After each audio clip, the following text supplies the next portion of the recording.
Bueno, chicos, entonces vamos a iniciar. El tema de hoy pues es muestreo, como ustedes pueden ver. El muestreo pues nos va a servir básicamente para poder establecer un tamaño de muestra adecuado de manera estadística cuando nosotros queremos realizar un tipo de investigación o algún tipo de estudio. Como dice pues en la pantalla, si ustedes se dan cuenta y leyeron, nosotros normalmente aplicamos muestreo en nuestra vida diaria. Ustedes de pronto se van a bañar y se van a bañar con agua caliente, primero tocan el agua a ver si ya se abrigó, si no se abrigó, ¿cierto? Entonces estamos haciendo un pequeño muestreo.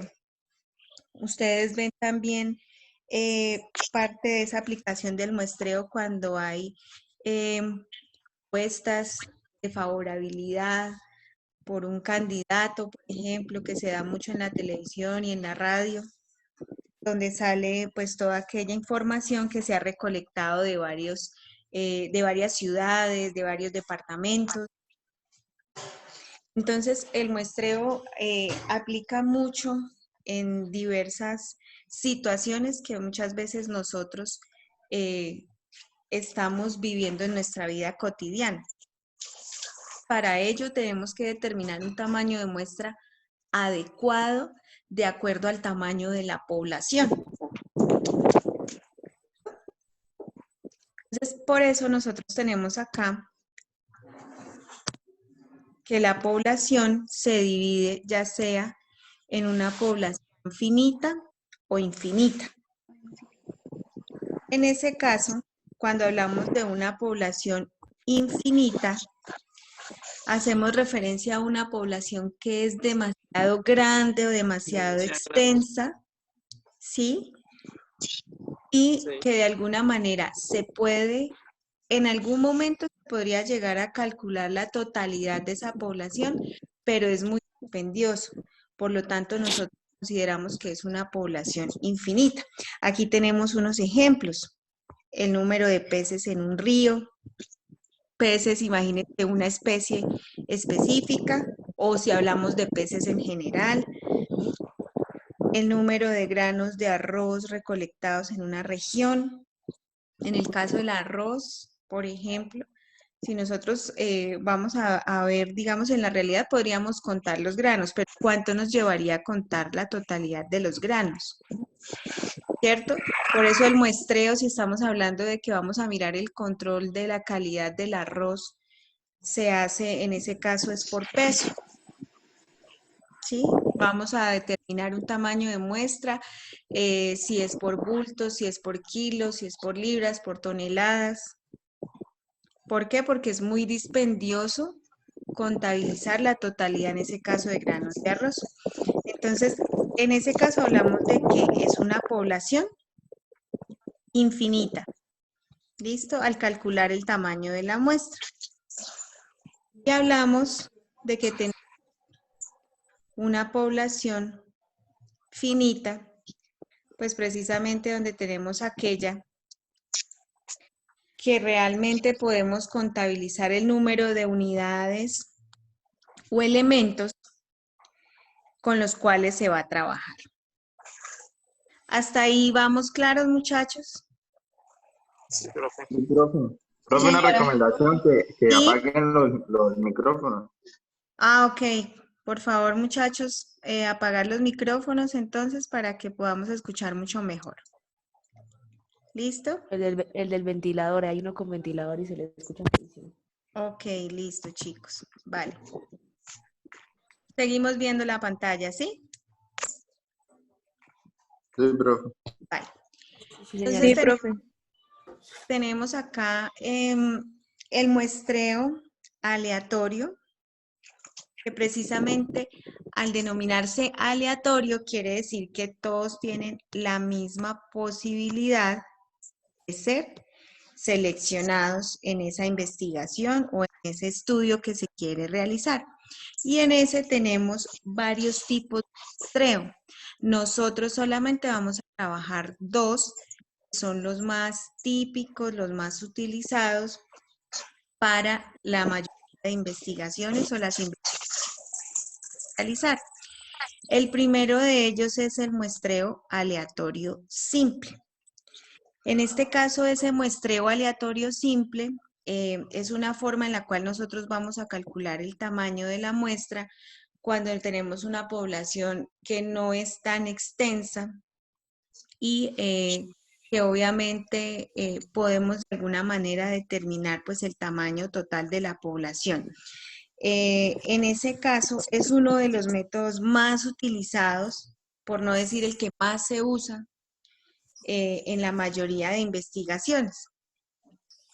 Cuando hablamos del muestreo aleatorio simple, tenemos que tener en cuenta lo que hablamos anteriormente, que hay una población infinita y una población finita.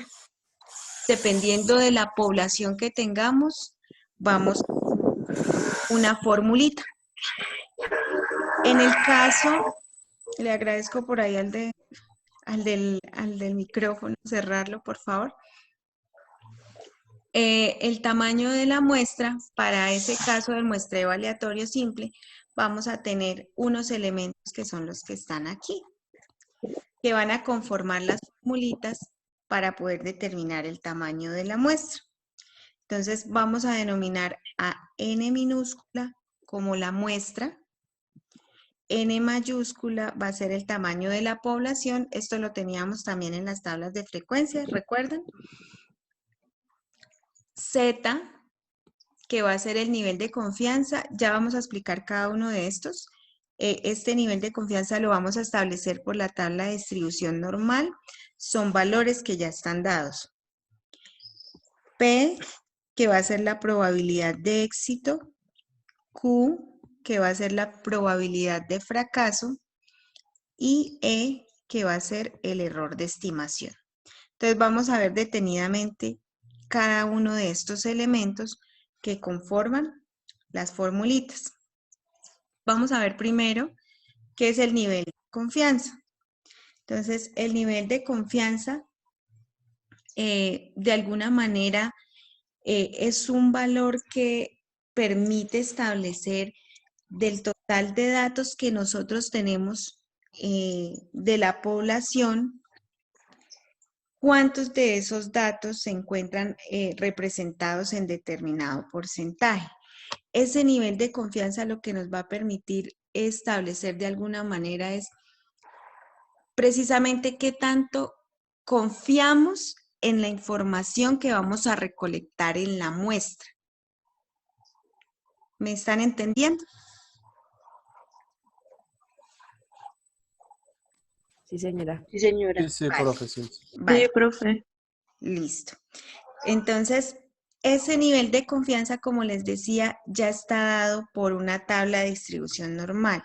Aquí solamente tengo unos valores, los más utilizados en esta tablita. Sin embargo, si ustedes buscan la tabla de distribución normal, es una tabla bastante grande que tiene muchísimos más valores. Acá, como para explicarles un poquito con este grafiquito, no sé si se vea muy bien. Voy a aumentarle acá un poquito.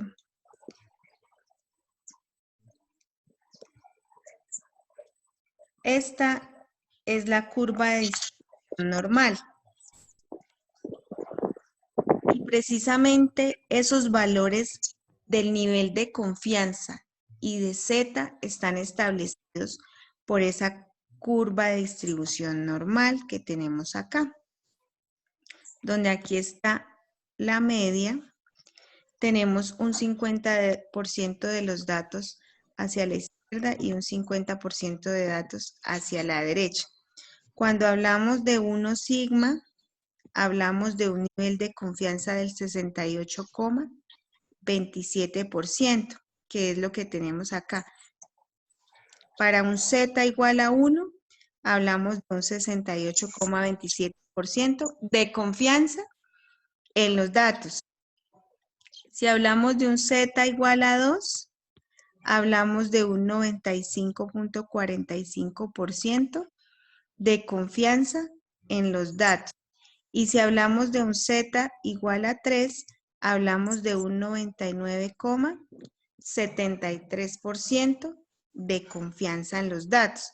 Acá están los valores para z igual a 1, z igual a 2 y z igual a 3. Pero en la tablita anterior tenemos otros valores para z.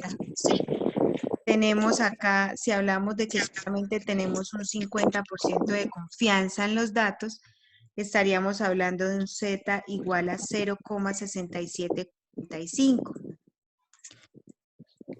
Este 95% es el valor más utilizado para la mayoría de investigaciones. Para un 95% de confianza, un z igual a 1,96. Díganme.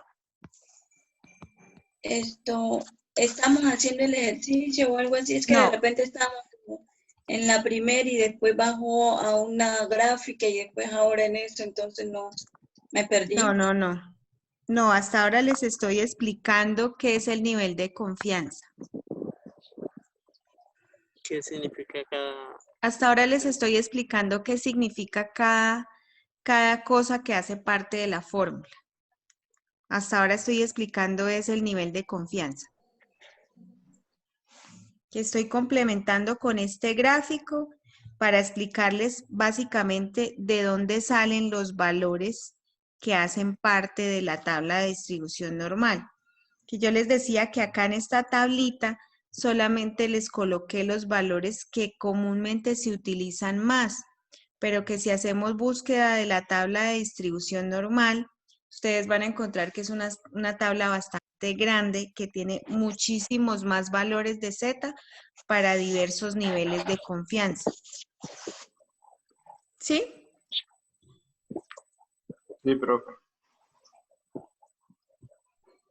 Para la persona que hizo la pregunta, ¿quedó claro? ¿O todavía seguimos confundidos? Es que no sé si de pronto, es el internet porque de repente como que se queda ahí después, ¿sí? Ok. Pero igual la profe está grabando para que pueda ver Pero después cómo estamos. igual me está entendiendo lo que quiero tratar de decirles con el nivel de confianza.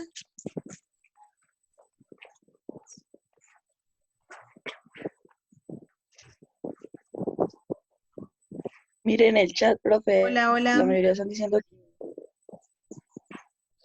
en el chat, profe. De pronto ahí le escriben para que no haya interferencia en los micrófonos. No, pues me dicen entendido. Es que está viendo como que mucha interferencia en los micrófonos y entonces como que se queda pausado y... Ok, pero la pregunta es, ¿me acabaste de entender lo que estoy mencionando, nivel de confianza o no? Pues sí. Ok, listo. Porque es importante, ¿vale? Hasta ahora no hemos resuelto nada. ¿Listo? Ok. Entonces tengamos en cuenta que este 95 es el valor más utilizado, el que ustedes van a encontrar que se utiliza en la mayoría de investigaciones. Cuando ustedes ven esas encuestas que salen en los noticieros, sobre todo de que les mencionaba hace un momento, encuestas de favorabilidad por un candidato, ustedes ven que sale una ficha técnica. El 5% de... Ajá. En esa ficha técnica está toda la información que utilizaron para poder realizar el muestreo en cada una de las ciudades o si es por departamentos, como lo hayan establecido. Y en esa ficha técnica siempre debe decir qué nivel de confianza trabajaron. Por lo general se trabaja en la mayoría de investigaciones 95%. Pero ¿de qué depende de que yo utilice un nivel de confianza del 95, del 90 o del 96? Eso depende del investigador. Depende de la experiencia que tenga esa persona y obviamente de la confianza que tenga en la información. Hay investigaciones que realmente el investigador puede decir, es difícil obtener información objetiva, entonces yo voy a trabajar solamente con un 90% de confianza o no voy a trabajar con un 80% de confianza en la información que voy a recolectar. ¿Sí? Eso depende del investigador, ¿ok? Para que nos quede claro.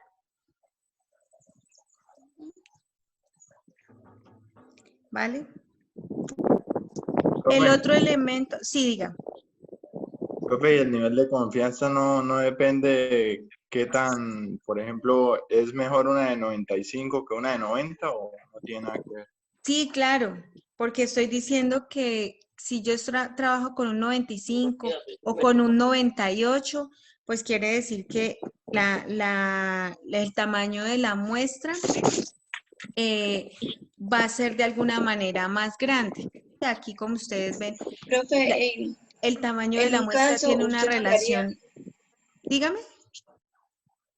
en un caso usted nos daría el nivel de confianza, por ejemplo, Sí, no claro. trabajen con Sí, 95. sí, por lo general cuando hablamos de ejercicios, los ejercicios siempre nos dicen con qué nivel de confianza trabajar y ustedes lo que tienen que Ok. hacer es buscar el valor de Z.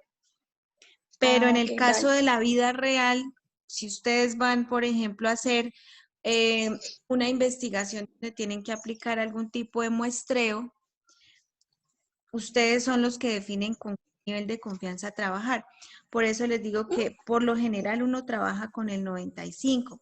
Si ustedes van a aplicar algunas, por ejemplo, algunas encuestas o algún tipo de muestreo en su trabajo de grado, trabajan con el 95. Ya si es una investigación que ustedes consideran que de pronto la información no es fácil de recolectar y aparte de eso es muy limitada, entonces uno sí dice, bueno, yo creo que mejor voy a trabajar con un 90 o con un 80. Y de eso también depende el tamaño de la muestra. Fíjense lo que dice acá, ¿sí? Que tiene relación directa con el tamaño de la muestra.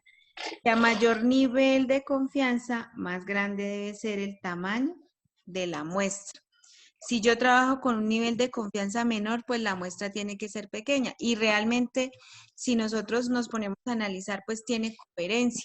Porque si yo estoy diciendo que tengo dificultades para acceder de alguna manera a la información, pues lo lógico no es que tenga un tamaño de muestra muy grande, porque si se me dificulta obtener la información, no es lógico que mi tamaño de muestra sea muy grande. Mientras que por el contrario, si confío mucho en la información, quiere decir que fácilmente puedo acceder o tener una respuesta positiva. Entonces mi tamaño de muestra va a ser más grande. ¿Listo? ¿Quedamos claros con el nivel de confianza? Sí, profe. Señor. Bueno, pues ¿Podemos vamos a copiar ver. esa tabla o pues? Claro, todo esto yo se los voy a subir al Edmodo. La clase está siendo grabada, como les dije, y entonces yo les voy a subir el video a YouTube para que ustedes puedan acceder a la información cuando ustedes quieran. Pero en Profe, el modo usted, estos usted temas están tiene, organizados, profe, qué pena. Así por corte, o sea que, sí, primer corte, segundo corte, porque Pero estos ya son ustedes, los temas del segundo pero corte. ustedes ya saben cuáles son los temas del primer corte. O sea, si yo les subo este que es de muestreo, ustedes ya saben que este es del segundo corte. Claro, el primer Ah, corte iba hasta el taller. sí, exacto. O sea, no entiendo por qué. Yo he sido muy clara desde la semana pasada que No, pues, el parcial solamente va hasta donde nosotros hablamos que es tablas de frecuencia. Ya, hasta ahí voy yo. ¿Sí? Segundo corte, si lo queremos llamar así, porque es más, de pues yo acuerdo lo a decía cómo. como para tener, pues yo lo decía como para tener un orden simplemente en el Por momento que eso, uno vaya pero a entrar al módulo. ustedes lo saben. O sea, creo yo que no es necesario que yo tenga que ponerme a ponerles carpetas, primer corte, segundo corte, pues no lo veo necesario. Si ustedes lo consideran, pues yo lo hago, no tengo ningún problema. Pero No, profe, creo está que aquí bien. estamos claros que este es del segundo corte, ¿cierto? No, profe, así Sí, estamos claros. sí, así Profe, ahí está está bien, no hay más o menos. problema. Sí, Ok, profe, no hay problema, yo simplemente preguntaba, era una no, inquietud.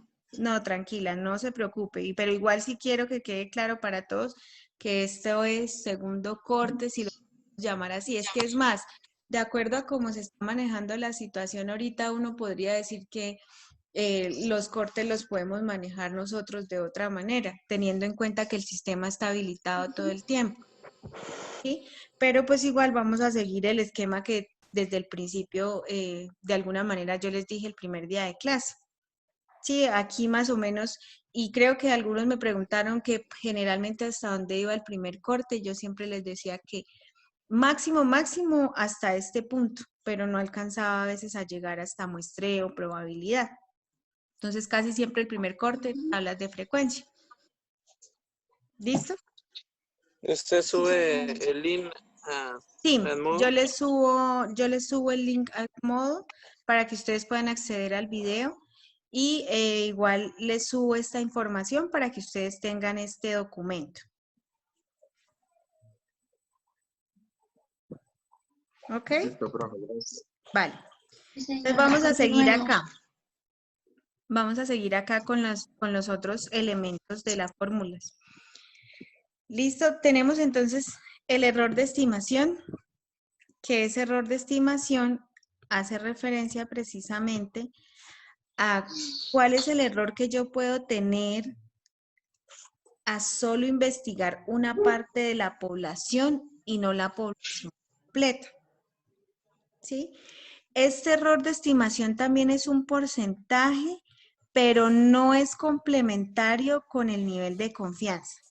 Es decir, son totalmente independientes. ¿Ok? Y los valores que puede tomar ese error de estimación están entre el 1% y el 3%. Más del 5% no es recomendable. ¿De quién depende también tomar este error de estimación? Del mismo investigador. El mismo investigador es el que define si considera que de alguna manera puede tener un porcentaje de error grande o pequeño, ¿sí? Dependiendo en ese caso de la naturaleza de la investigación. Si hablamos de los ejercicios, en los ejercicios yo les voy a decir con qué error de estimación trabaje. Si hablamos de la realidad, en la realidad pues es el investigador o la persona que está realizando la investigación quien define realmente cuál sería ese error de estimación. Ojo, al tomar una muestra para estudio y no tomar la población completa. A eso se refiere el error de estimación. Y debe estar entre esos valores, del 1% al 3%. Más del 5% no es recomendable. ¿Ok? Podemos trabajar con 4, hasta con 5 también. Más de 5, no. ¿Estamos claros? Sí, profe. Sí, señora. Señora. Seguimos. La probabilidad de éxito se representa como P. Y la probabilidad de éxito, tenemos acá una formulita que es la probabilidad de éxito más la probabilidad de fracaso es igual a 1. ¿Qué quiere decir? Que estas dos se complementan. 100%. Las dos, exacto, deben sumar 1. Cuando no nos dicen nada que nos indague acerca de cuál es el valor de la probabilidad de éxito, asumimos que es 0,5. Al igual que la probabilidad de fracaso, que se representa como Q, si no la dan, asumimos que es 0,5.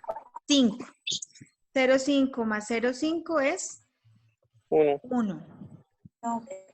¿Listo? ¿Cuándo pueden cambiar esos dos valores? Cuando haya algo que me indague acerca de el valor de uno o del otro. Por lo general hablamos de que se puede llevar a cabo una prueba piloto. Esa prueba piloto, vamos a suponer que es antes de realizar, o bueno, por lo general si es una prueba piloto es antes de realizar la investigación completa. Por ejemplo, si yo les dijera que voy a lanzar un nuevo producto, que resulta que es, no sé, un elemento novedoso pues para un estudiante. A suponer que es un esfero que tenga una memoria USB, que traiga calculadora, no sé, grabadora. Fíjense, pues algo bien novedoso. Y yo hago esa prueba piloto acá en el curso y les digo si ustedes estarían dispuestos a adquirir ese producto o a comprar ese producto. Resulta que de las 10 personas que hacen parte del grupo, 9 me dijeron que sí estarían dispuestas a comprarme ese producto. Esas 9 que me dijeron que sí, en porcentaje, ¿cuántos serían? El 90%. El El 90%, ¿cierto? 0,9. Esa sería mi probabilidad de éxito. Es decir, de tener éxito en la investigación. Y obviamente la probabilidad de fracaso es que mi investigación no salga como yo espero, que sería que el complemento, porque hablamos de que las dos suman 1. Entonces, 10%. si la probabilidad de éxito es 0,9 o el 90%, pues por ende la probabilidad de fracaso va a ser el 10% restante, ¿cierto? O 0,1. O 0,1. Profe, o sea que si nos dan uno ya sabemos cuánto es el otro. Exactamente, porque son complementarios. Es 1 menos alguno de los dos, ¿cierto? Va a ser el valor Exacto, de sí. Aquí la formulita que tenemos está P más Q igual a 1. Entonces, si tenemos una, pues va a ser 1 menos la que tengamos. ¿Cierto? 1 menos P, por ejemplo, para hallar Q. ¿Sí? ¿Estamos de acuerdo? Sí, señor. Sí, profe. Sí, profe. Ok. Entonces, ya estos son los elementos que hacen parte de la fórmula. Ahora sí, entonces vamos a mirar cómo hacemos un ejemplo. Entonces tenemos, recuerden lo que les hablaba al inicio, de que debemos identificar si es una población finita o infinita. Si es infinita, pues lógicamente quiere decir que no hay un tamaño de población, ¿cierto? que es muy grande. Exactamente, porque es muy grande y no podemos totalizarla. Entonces acá tenemos un ejemplo para cuando son poblaciones infinitas. Entonces me voy a permitir leerlo. Sí, dígame. ¿Hay algún valor exacto donde lo podamos ver que de ahí en adelante ya es una población infinita? Si hay un qué, Vemos que mayor a 1000 ya sería infinito. ¿Ya la podemos definir como una población infinita o no? es que normalmente nosotros podemos hablar de una Después de 1000. población infinita. Después de 1000. Pues después de miles, creo que poco, pero sí podríamos decir, aunque no, yo me atrevería a decir que podemos hablar de un tamaño mucho más grande. En poblaciones infinitas. Digamos que no hay como tal. Lo que pasa es que muchas veces para definir una población infinita depende mucho es de lo que se quiera en la investigación. Por ejemplo, en el caso que estábamos hablando al inicio de la cantidad, por ejemplo, de peces de una especie. O sea, es algo que nosotros en algún momento podríamos totalizarlo, pero fíjense que es muy difícil llegar a totalizarlo. Si hablamos de la cantidad, por ejemplo, de tachuelas que se producen en Colombia. Si estamos hablando de tachuelas, las tachuelas se dividen, se establecen por peso, no por unidades, a pesar de que yo las pueda contar. Pero ¿por qué no las puedo contar? Porque son muy pequeñas y son muchas. ¿Sí? Entonces, muchas veces más para definir una población infinita no es tanto por la cantidad de decir 1000 o 5000 o 10.000, sino es más por qué es lo que nosotros queremos totalizar. Si ustedes se dan cuenta acá, en el ejemplo que vamos a mirar, ¿Ya lo leyeron? ¿El ejemplo? Sí, para que miremos un Sí, poquito a señora. qué me refiero. Entonces, dice que el Departamento de Tránsito y Transporte requiere estimar la proporción de conductores con experiencia de 1 año o menos que pueden clasificarse como conductores descuidados. ¿De qué tamaño deberá ser la muestra a fin de que los resultados estén dentro de un 2% de error con un nivel de confianza